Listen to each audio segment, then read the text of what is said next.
Is installing solar on your property a wise investment?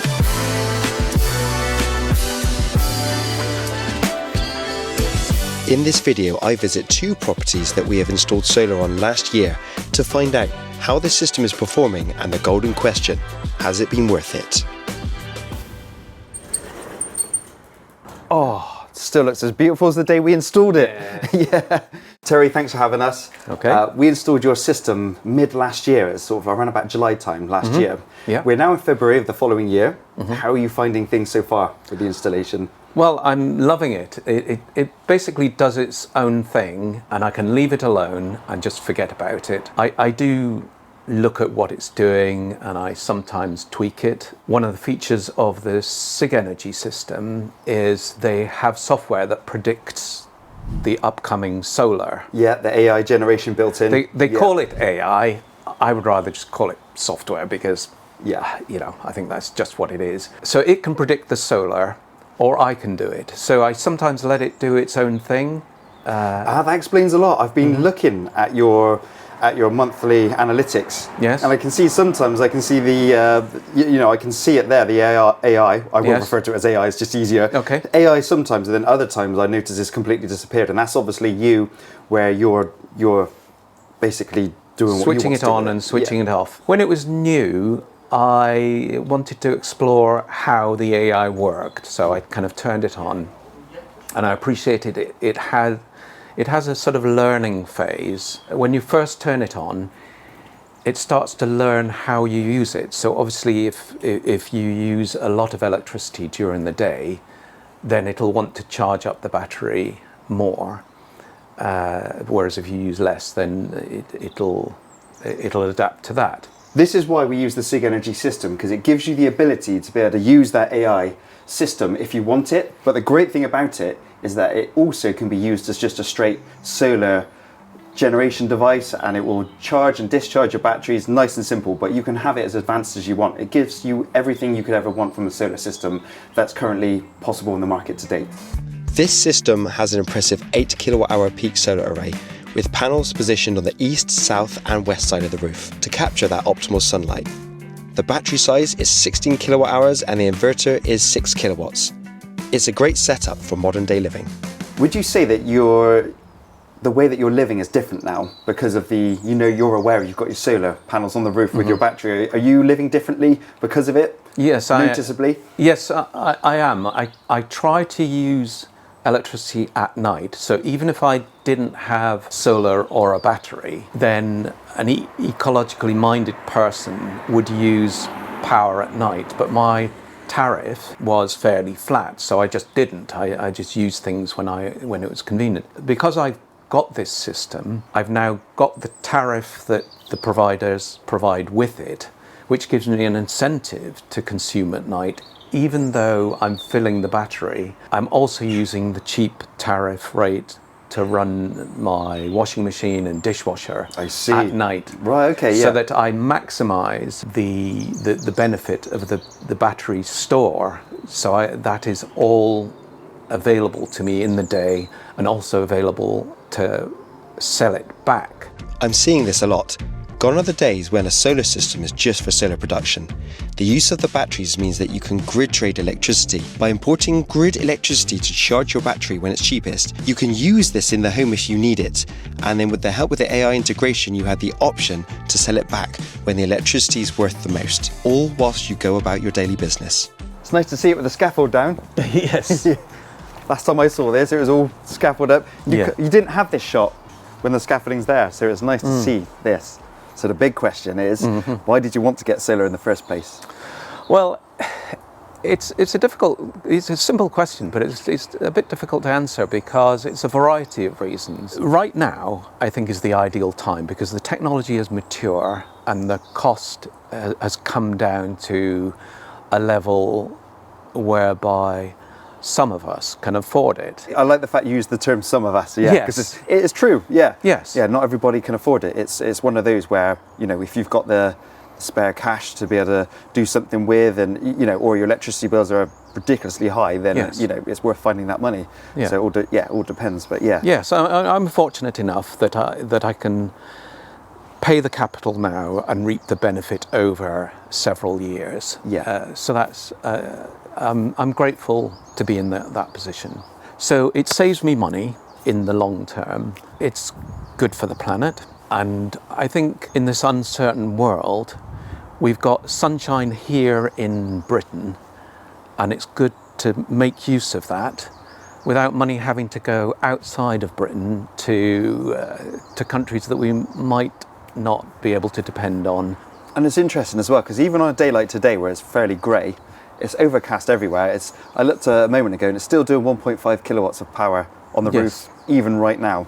Yes. Which is great for a house on tickover as well. A house I normally notice is using about 300 to 500 watts just on tickover, with fridges kicking in and out, on the thermostats, the Wi-Fi on, TV might be on, Yes. a few hundred watts. So that amount of power is more than enough to keep a home on tickover and charge a battery at the same time. The great thing about solar panels is that they rely on light output from the sun and not the heat.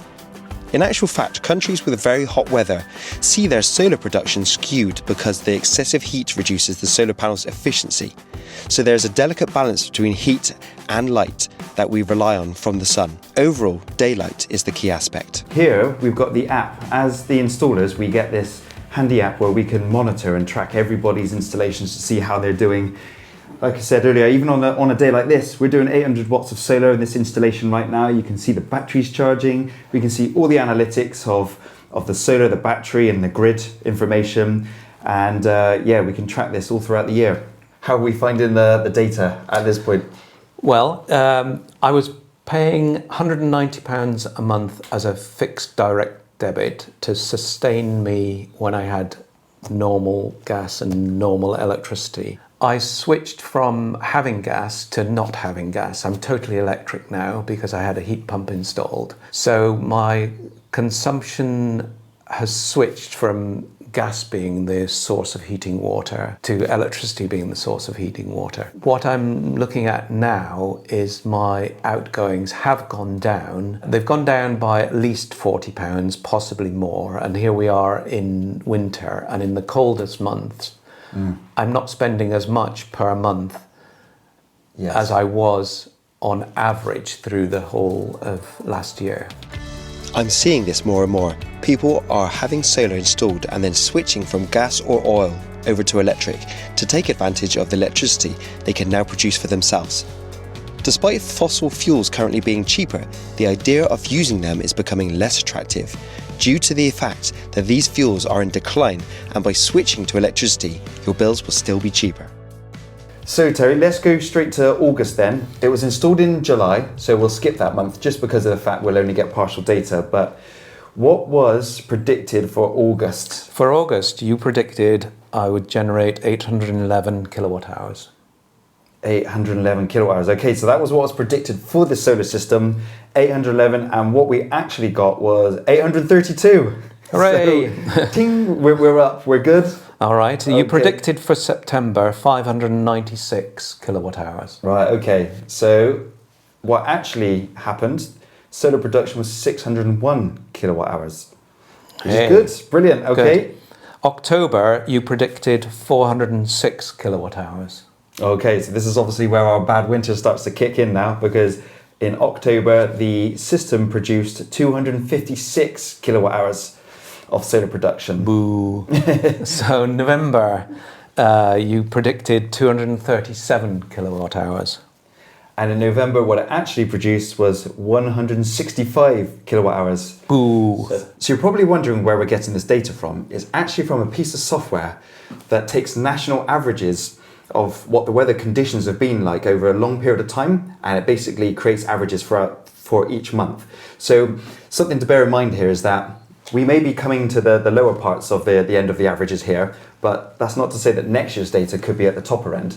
The main thing is that, say over a 10-year period, it should kind of average itself out. So something that's becoming clear to us now is that from the data that we currently have, it's hard to say how well this investment is paying for itself. But what we can do is go by the data that we have. And to summarize, what we do know is that the solar produced here was 2,370 kilowatt hours, and the load consumed here was 2,960 kilowatt hours.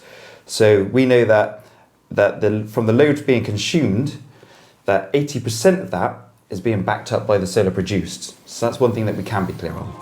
Every customer's needs are different, and Terry really put into perspective what he wanted from his system. I feel so privileged he chose us to install a system. With the multitude of companies out there, I had something on my mind. My burning question to you now. Yes. My burning question to you now is, what made you pick us in the first place?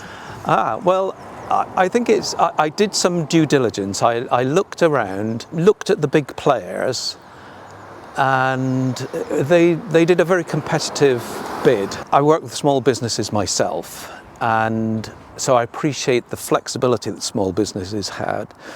And I'd seen your YouTube channel, so I felt almost as if I knew you. When you came around and quoted, you could accept all the wrinkles, and you were very flexible. You could adapt your quote to exactly my needs. And I felt like I had a level of trust in you that I wasn't entirely at that time comfortable with the big players. As an installation company, it's great to see that things are working out for our clients. I'm off to visit another client of mine called Paul, who shares similar values but with a slightly different take on things. Hey Paul, how you doing? You all good? How you doing? Yeah, good. The question is, how's it all been going at the moment then with everything? How are you finding the system? Well, I'm going to be honest with you. We've had no problems, and we find it absolutely excellent. I was worried what you were going to say then. Well, so have you found any issues? Since we've had it installed, no. It took a little bit of time to get my head around the system and how to work it in its best and most efficient way. Yeah. But we've got it running sweet now. Yeah, I can see from the data. Yeah. It's been going good. Did you try it in AI mode for a little bit? We tried AI. It didn't suit us how we wanted it to work, so Yeah. I've put it over to manual, and it's sweet now. Right, we're going to go around and check out some of the data. So we come today to see how you are in general, but how is it going in terms of it paying for itself and being an investment? Right, so it's been a really positive ROI, or return on investment, for us. We look on it a little bit. If we invested the money into an ISA, we would have got about 4%. My calculations is that we're saving or getting about a 12% return on that investment. And obviously it's paying back its own capital as well. So it's going to repay itself in about 5 years' time. Are you noticing in your bills the difference? Absolutely. Yeah. So now we've got the system running how we want it to run. We use our batteries as much as we can. So we charge the batteries on the cheaper rate electric during the night time. We've seen a reduction of around £2,000 per year, it's going to be, in electric. It's very evident that to make the most of your savings, the collaboration between your energy provider's tariffs and batteries is important. There's an important balance between the solar system you have, your electricity tariff, and the way you use your energy in your home.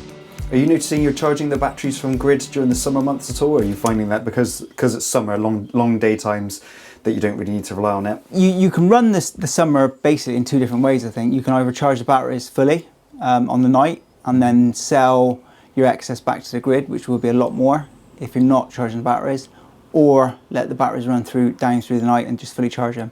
They'll be fully charged by midday, so you'll still be selling some back to the grid. It's important for us how we use the system is we want to run on the cheaper electric. Yeah. So we want to use the batteries. We don't want to sell anything excess which has already been downloaded into the batteries back to the grid. We want to keep that and use that ourselves.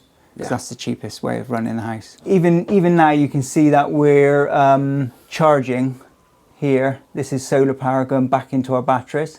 Right, yeah. So the sun from approximately 9 till about 3 o'clock is actually giving us more power in the winter than we're using. So we're putting some back into the batteries. And then on the evening, the usage is as per any other household. And then we come down to 11:30 where we recharge our batteries. So looking at this one in comparison to that then, you can see there's just a little bit of solar generation happening there. Yep. And then you've got your batteries kicking in early in the morning, and then it's kicking in sort of like late in the afternoon then for the rest of the night. Yeah, that's a perfect example. So at this point, this is the sun powering the house Yeah. and also charging the battery. And that's in the middle of winter. For some, the understanding of this can be overwhelming. But it shouldn't be. With the help of a good solar installation company, they will be able to design you a system based on your annual usage. This will be based on your annual figures. To get things really accurate, it requires your system to have been installed for 6 to 12 months to be able to read the data, like Paul. That way you can make some informed decisions on things like maybe adding more battery storage, for example, in future. We as installers can help with that. This is your charge period shown there, so that blue there, that's the grid. That's the you're grid. pulling from the grid to charge your battery here. That's why that's why it goes into the minuses there. So it's charging that battery, and then you can see that state of charge of the battery shoot all the way up here. That's because the grid here is charging that battery. So that state of charge on that battery goes to all the way up to 100%. Maintains it to the early hours of the morning to about 5 a.m. or a bit gone 5. And then that's when the discharge then starts to happen. And it's interesting here, like you're saying, that when that solar starts to really produce here and it's starting to charge the battery, that's where that battery level starts to rise back up again a little bit there to then give you your final power needed from the battery here. Hence the reason why you get that nice curve that goes up where it's charging a bit. But then as your power usage kicks in here, that's when the battery then starts to fall off towards the end of the night. And then it doesn't quite make it to the bottom before it then hits the charge time, where this whole cycle then repeats again. Absolutely. So we've had 24 hours of either cheap rate electric from the batteries or free electric from the sun. That's all day, 100% cheap or free. Wow. I like cheap and free. Yeah. It's like getting a small income. Yeah. Because it's return on investment. You're getting something back every day, every month, every year from what you put into it. And eventually what you put in will be fully paid back. Do you find it's the knowing that you're not getting these big bills coming in every month, which is the best part? You know, does that overrule the payback? Absolutely, yeah. My actual direct debit has gone down about 300%. Wow, okay. That's decent. It's gone from £320 per month to £80 per month. As a solar installation company ourselves, it's great to hear feedback from Terry and Paul. The design and calculations we have provided prior to installation are coming to life as predicted. For me, we're quite heavy electric users. You know, we've got a big family. So for me, we've got 24 kilowatt hours. So you need to find your sweet spot on how many kilowatt hours you use per day. Yeah. 24 hours is about right for us. We very rarely need to or run out of energy from the battery. So one of your main goals then was basically to not only reduce bills, but keep yourself off of that, any peak rates of electricity. 100%, yeah, that's exactly what we wanted to be. Yeah. So you're not against the thought of importing from the grid, but if you are going to import from the grid, you want to be doing it at a reduced rate because of the battery. We always import from the grid, so we've got an EV car, so we charge that whenever it needs to. The system we've got supports the car being charged and the batteries being charged. So the car is always charged on cheap rate, the batteries are always charged on cheap rate. Yeah, and then your house is always running on cheap rate. And the house then is always running on cheap rate. Yeah, brilliant. Was solar ever part of the picture when you bought this house? No, never really thought about solar until recently. Right. What was it that made you decide to look into solar? That's a really good question. I'm not really sure. I think it's just, we've heard about it a lot over many years. And I've always thought, is it worth it? Is the investment worth it? We got to a position where we could afford it. And when I sat down and actually looked at the figures, that's when it was really apparent that it's not about what you can afford, it's about the savings you can make over a reasonably short period of time. Is there anything that you would do differently now you've got the system in? Well, definitely would have gone for the bigger battery on the initial install. Yeah. Because we had the third battery put in after. Definitely recommend maxing out your budget on batteries. Yeah. That is key to having an efficient and well-oiled system. Because this is the thing, isn't it? A lot of people focus on the actual solar production, covering their home bills, but in actual fact, the battery plays a big part Well, in that happening. Let's be realistic. In the summer, we can fill our boots, can't we? Because we've got lots of sun. Yeah. But in the UK, in the winter, we don't get much. Yeah. It's just come out for us now beautifully. Yeah. But it knows we're talking about him. It is. But in the winter, Yeah. your solar production is going to be low. So you need to, you're not going to be running off free electric in the winter. Yeah. So why not run it off of cheap electric on your batteries? Paul, thanks for talking to me. Pleasure. So for anybody that's looking into solar, what would your advice be? Do it. Don't hold back. Get your money invested in solar. It is a very good thing to put your money into. Yep. You will get your money back. Work out what you need. Use your budget wisely. Get batteries. That's really important. So there we have it, some great feedback for anybody looking to have a solar and battery storage installation. We cover a large area of the southwest of England. If you're interested in a great installation and you want to be looked after not only throughout the installation, but also once the installation is complete, then please contact us on the links in the description and we will be more than happy to speak to you about your requirements. As you can see, the heavens have opened on us and I'm stood under the tailgate of my van now. But interestingly, you can see the difference in systems. This one's been optimized in a way that he's having great savings from it. And the other one we visited, still doing well, but I think there's some optimization that can be done there. So I think that might be my next video on how to optimize your solar system. On that note, I'm gonna get going.